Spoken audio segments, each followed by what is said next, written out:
Okay welcome बच्चों, फिर से नॉलेज हब चैनल पे।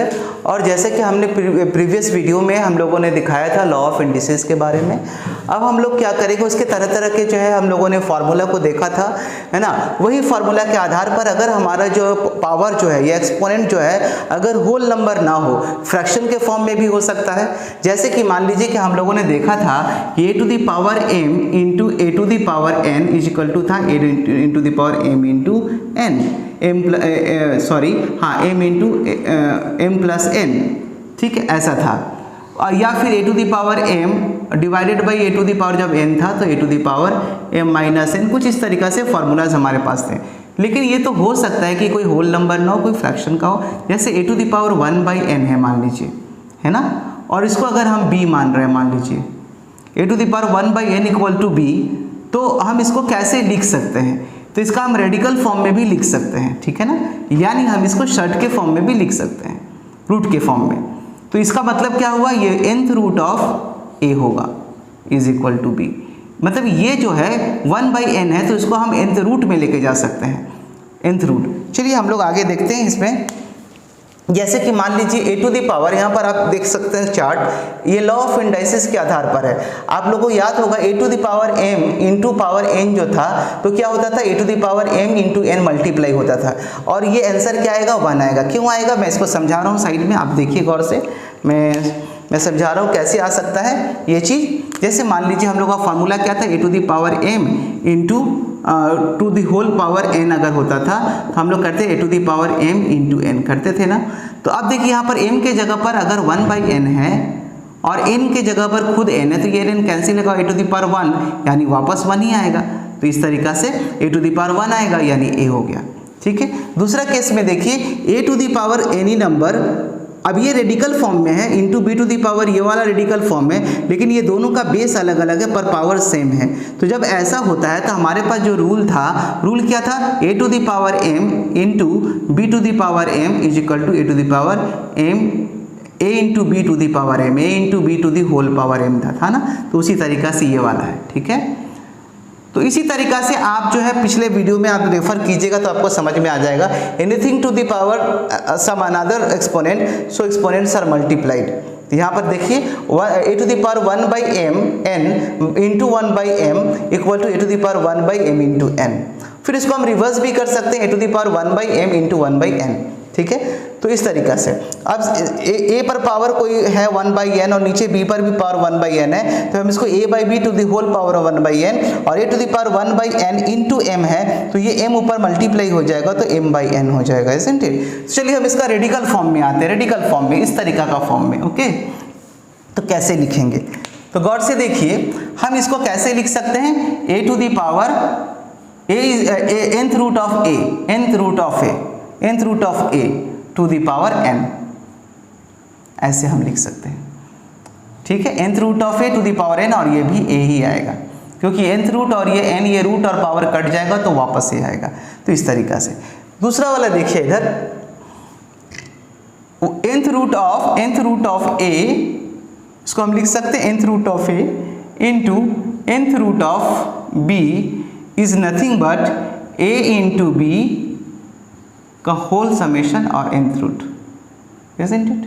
उसी तरीका से हम इसको भी कर सकते हैं, a इंटू बी का होल करके एक साथ nth रूट हम एक साथ डाल सकते हैं, ठीक है, ठीक है। उसी तरीका से तीसरा में देखिए, इसको हम कैसे लिख सकते हैं, nth रूट ऑफ a, देखिए nth रूट ऑफ a और उसके ऊपर भी जो है nth रूट है, तो वो nth नहीं है बल्कि अब mth रूट है, तो mth रूट ये हो गया। इसको हम कैसे लिख सकते हैं, और कैसे लिख सकते हैं, a to the root of m into n, ऐसे भी लिख सकते हैं, यानी m nth root of a, ऐसे भी लिख सकते हैं।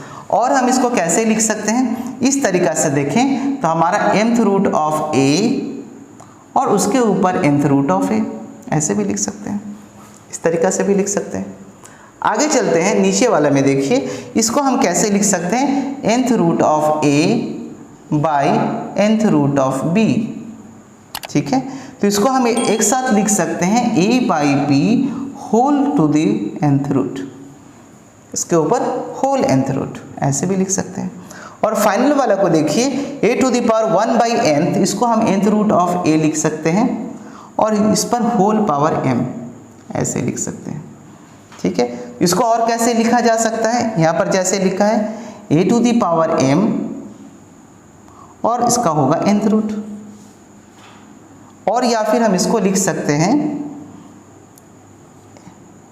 a to the power n इसका mth रूट, ऐसा भी लिख सकते हैं। a to the power m रहेगा अंदर और यहाँ पर आ जाएगा nth रूट,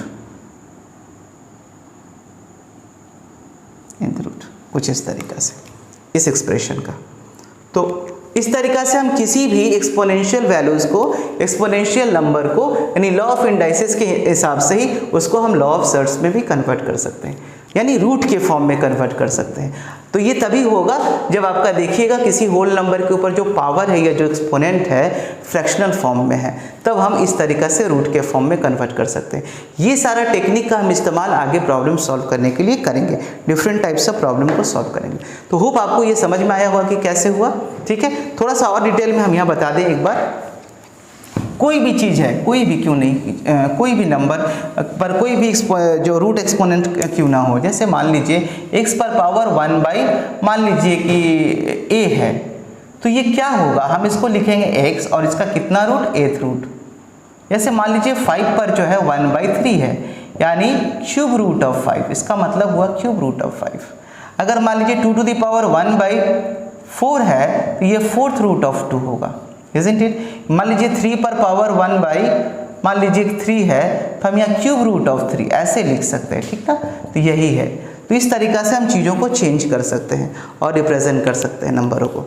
होप आप लोगों को ये समझ में आया होगा लॉ ऑफ इंडाइसिस को लॉ ऑफ सर्ट्स में कन्वर्ट करने का प्रोसेस जो आप लोगों को मैंने दिखाया। पिछले वीडियो में जो लॉ ऑफ इंडाइसिस सिखाया गया था उसी के आधार पर ये सारा कुछ है, और उसी को जो है किस तरीके से सर्ट के फॉर्म में या रेडिकल के फॉर्म में कन्वर्ट किया गया है। आप देख सकते हैं कि जो है पूरा ही जो है लॉ ऑफ इंडाइसिस इस्तेमाल किया गया, लेकिन ये तभी हो पा रहा है जब हमारा जो होल नंबर जो बेस है, बेस के ऊपर कोई फ्रैक्शनल पावर है, यानी एक तरीका का फ्रैक्शन वाला पावर है, तब हम इस तरीका से रेडिकल के फॉर्म में या सर्ट्स के फॉर्म में जो हम इस्तेमाल कर पा रहे हैं। तो ये सारे लॉ जो है लॉ ऑफ इंडाइसिस से लॉ ऑफ सर्ट्स में कन्वर्ट किया गया।